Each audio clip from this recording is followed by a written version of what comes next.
Bismillahirrahmanirrahim.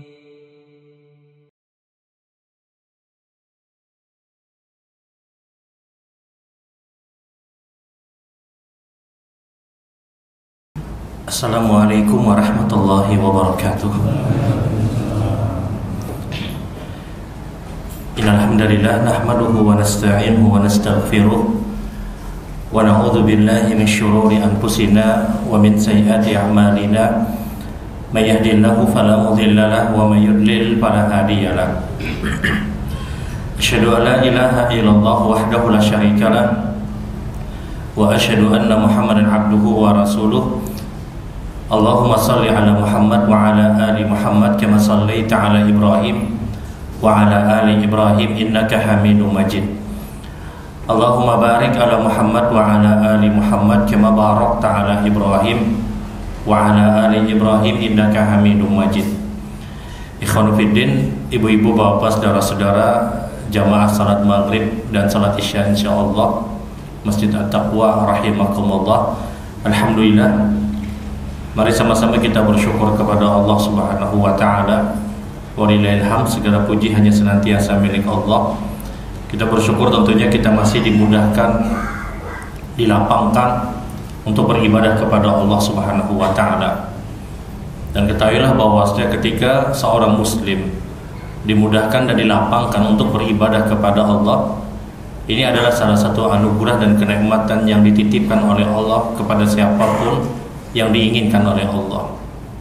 Kita tahu hari ini sebahagian atau saudara-saudara kita, sahabat kita, kawan kita, keluarga kita yang sudah diwafatkan oleh Allah Subhanahu wa taala, mereka berada di alam barzakh.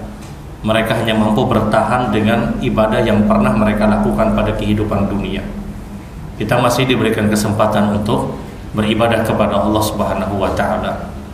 Ibadah apapun yang kita bangun, ibadah apapun yang kita kerjakan, dia akan pasti punya pengaruh besar, khususnya nanti pada kehidupan akhirat. Wala tahqiranna minal ma'rufi syai'a, kata Rasulullah. Kalian jangan meremehkan ibadah apapun, walaupun itu mungkin sepele, walaupun itu mungkin sedikit. Bahkan senyumnya engkau untuk saudaramu pun itu juga sedekah, kata Rasulullah. Ketaatan apapun yang kita kerjakan itu pasti bermanfaat, khususnya nanti pada kehidupan akhirat. Hari ini mungkin ucapan kalimat alhamdulillah itu remeh mungkin menurut sebahagian kita, hanya ucapan alhamdulillah. Tapi alhamdulillah yang diucapkan oleh seorang muslim, kata Nabi, tumliul mizan, menjadikan banyaknya nanti timbangan kebaikan dia pada kehidupan akhirat. Hari ini mungkin ucapan kalimat tasbih subhanallah yang kita baca itu ringan hari ini kita ucapkan. Tapi tahukah kita ketika kalimat subhanallah kita ucapkan, kita baca sampai 100 kali, kata Nabi SAW, maka dicatatkan pahala seperti dia beribadah sebanyak 1000 kali. Sebagaimana Nabi SAW ketika beliau bersabda, berkumpul bersama para sahabat, ayu jis ahadukum ayaksiba alfan hasanatan fi kulli yaumi. Kenapa kalian sulit untuk beribadah sehari itu 1000 kali, kata Rasulullah. Kata para sahabat, ya Rasulullah, man yuksibu alina alfan hasanatan fi kulli yaumi. Ya Rasulullah, siapa di antara kami yang mampu beribadah sehari 1000 kali? Tidak ada yang mampu, ya Rasulullah.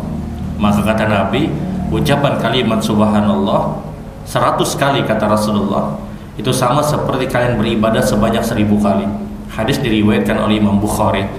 Orang baca subhanallah, subhanallah, subhanallah sampai 100 kali, dicatatkan pahala seperti dia beribadah sebanyak 1000 kali. Mungkin kalimat subhanallah yang dibaca itu 100 kali, 5 menit kita selesai. 5 menit mungkin kita sudah menuntaskannya. Hari ini mungkin ucapan-ucapan tersebut terasa ringan menurut kita, tapi nanti pasti bermanfaat pada kehidupan akhirat kelak.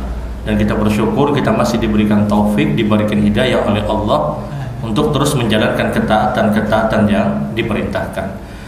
Baik Bapak Ibu yang dirahmati Allah Subhanahu wa taala, malam hari ini kita akan bersama dengan beberapa sunnah-sunnah Nabi sallallahu alaihi wasallam yang diperuntukkan untuk keluarga ketika ada saudara kita, keluarga kita atau siapapun yang akan meninggal dunia.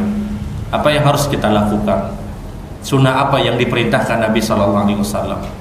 Perlu bagi kita untuk sama-sama mengilmui diri kita untuk mengetahui apa yang diperintahkan Nabi Sallallahu Alaihi Wasallam. Ketika kita mendapatkan ada saudara kita, sahabat kita, orang yang dekat dengan kita berada pada detik-detik kematiannya, berada pada masa sakaratul maut, penting bagi kita untuk mengilmui diri kita. Karena mohon maaf, mayoritas kaum muslimin ketika dia menghadapi orang yang akan meninggal dunia, dia dalam keadaan hayran, dalam keadaan bimbang dan bingung apa yang dia lakukan, apa yang harus dia kerjakan.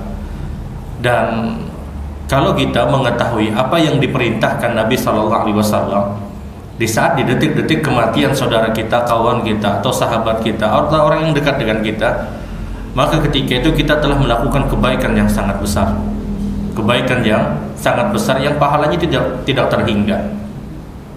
Karena membantu orang yang dalam keadaan sulit itu pahalanya besar. Terlebih ketika kita membantu seseorang yang dia berada dalam keadaan yang paling berat. Kita tahu bahwa tidak ada menit dan detik-detik yang paling menegangkan yang dirasakan oleh seorang muslim kecuali ketika dia berada dalam keadaan sakaratul maut. Ini detik-detik yang paling menegangkan, detik-detik yang paling berat yang dirasakan oleh siapapun. Menit dan detik-detik di saat berjalannya ruh dari ujung kaki sampai tenggorokan, yang dikenal dengan istilah nazar, dicabutnya ruh dari ujung kaki sampai tenggorokan. Ini adalah detik-detik yang paling menegangkan, keadaan waktu yang paling menegangkan yang dirasakan oleh siapapun. Karena di saat itu iblis dan syaitan itu akan habis-habisan menggoda orang tadi. Iblis dan syaitan itu kesempatan terakhir dia menggoda orang tersebut adalah di saat dia akan meninggal dunia. Karena kalau sudah mati kada kau lagi digoda, apanya lagi yang digoda, selesai hidupnya. Dan iblis dan syaitan itu akan benar-benar berupaya semaksimal mungkin untuk menggelincirkan orang yang akan meninggal dunia. Terlalu banyak cerita dari orang-orang saleh, orang-orang baik sebelum kita, yang menceritakan bagaimana detik-detik kematian, ketika akhir-akhir dari detik-detik kematiannya begitu berat, yang digoda oleh iblis, digoda oleh syaitan agar menggelincirkan orang tersebut. Maka di sini kita harus mengambil peran. Kita yang berada di sisi orang yang akan meninggal dunia harus mengambil peran untuk apa? Untuk membantu orang yang akan meninggal dunia.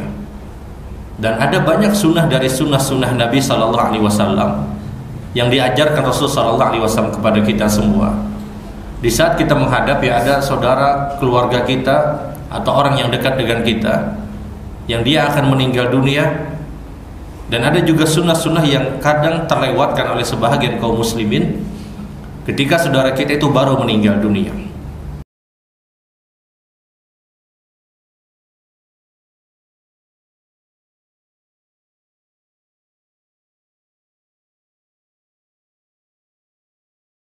Bismillahirrahmanirrahim.